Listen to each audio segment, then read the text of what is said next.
ଏହା ଏକମ୍ର ସ୍ୱାସ୍ଥ୍ୟ ଅଭ୍ୟାସ। ଏହାକୁ ପ୍ରାତଃ କାଳରେ କରିବା ସର୍ବୋତ୍ତମ, ଯାହାଦ୍ୱାରା ସାରା ଦିନ ଆପଣଙ୍କ ରୋଗ ପ୍ରତିରୋଧକ ଶକ୍ତି ଉଚ୍ଚ ସ୍ତରରେ ରହିବ।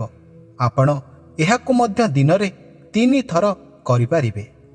ଏକମ୍ ସ୍ୱାସ୍ଥ୍ୟ ଅଭ୍ୟାସର ଏକ ଅଂଶ ଭାବରେ ଆପଣ ପରିକ୍ରମା ପ୍ରାଣାୟାମ କରିବାକୁ ଯାଉଛନ୍ତି, ଯାହାର ଅର୍ଥ ହେଉଛି ନିଶ୍ୱାସ ବାହାରକୁ ଛାଡ଼ିବା ଏବଂ ପ୍ରଶ୍ୱାସ ଭିତରକୁ ନେବା ପ୍ରକ୍ରିୟାର ଏକ ଚକ୍ର।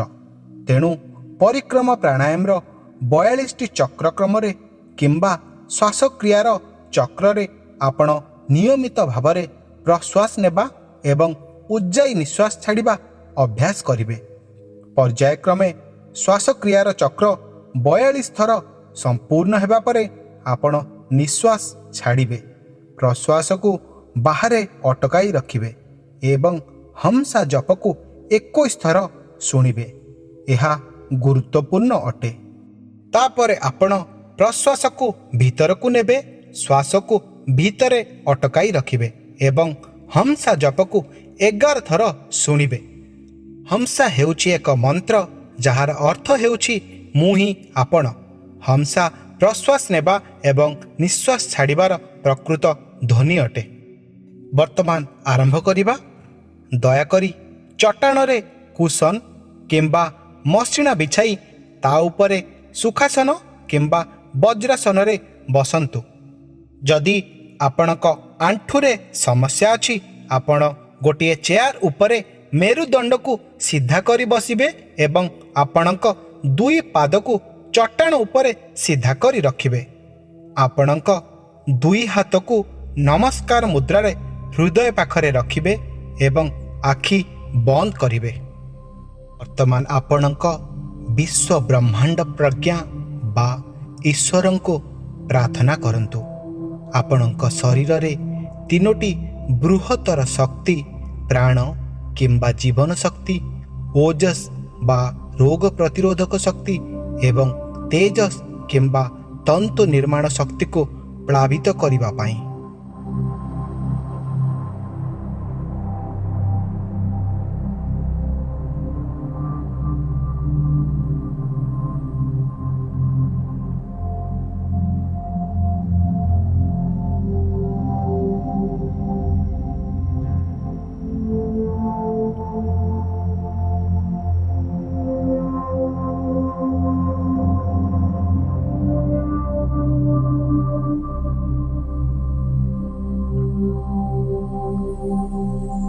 ବର୍ତ୍ତମାନ ଆପଣଙ୍କ 2 ହାତକୁ କୋହଳ କରନ୍ତୁ। ଚାଲନ୍ତୁ ବର୍ତ୍ତମାନ ପରିକ୍ରମା ପ୍ରାଣାୟାମ ଆରମ୍ଭ କରିବା। ଆପଣଙ୍କ ପାଟିକୁ ବନ୍ଦ ରଖନ୍ତୁ। କେବଳ ନାସିକା ମାଧ୍ୟମରେ ପ୍ରଶ୍ୱାସକୁ ସମ୍ପୂର୍ଣ୍ଣ ଭାବରେ ଭିତରକୁ ନିଅନ୍ତୁ ଏବଂ ନିଶ୍ୱାସ ବାହାରକୁ ଛାଡ଼ନ୍ତୁ। ଆପଣଙ୍କ ପେଟ ଏବଂ ଫୁସ୍ଫୁସ୍ ଭିତରକୁ ସମ୍ପୂର୍ଣ୍ଣ ଭାବରେ ପ୍ରଶ୍ୱାସକୁ ନିଅନ୍ତୁ ଏବଂ ଶକ୍ତିଶାଳୀ ଉଜ୍ଜାଇ ନିଶ୍ୱାସ ବାହାରକୁ ଛାଡ଼ନ୍ତୁ। ଆପଣଙ୍କ ପେଟ ଏବଂ ଫୁସ୍ଫୁସ୍ରେ ଭରି ହେବା ପର୍ଯ୍ୟନ୍ତ ପ୍ରଶ୍ୱାସକୁ ନିଅନ୍ତୁ। ଏକ ପୂର୍ଣ୍ଣ ଉଜ୍ଜାଇ ନିଶ୍ୱାସ ବାହାରକୁ ଛାଡ଼ନ୍ତୁ। ବର୍ତ୍ତମାନ ପରିକ୍ରମା ଯୋଗର 42ଟି ଚକ୍ରକୁ ଆରମ୍ଭ କରିପାରନ୍ତି।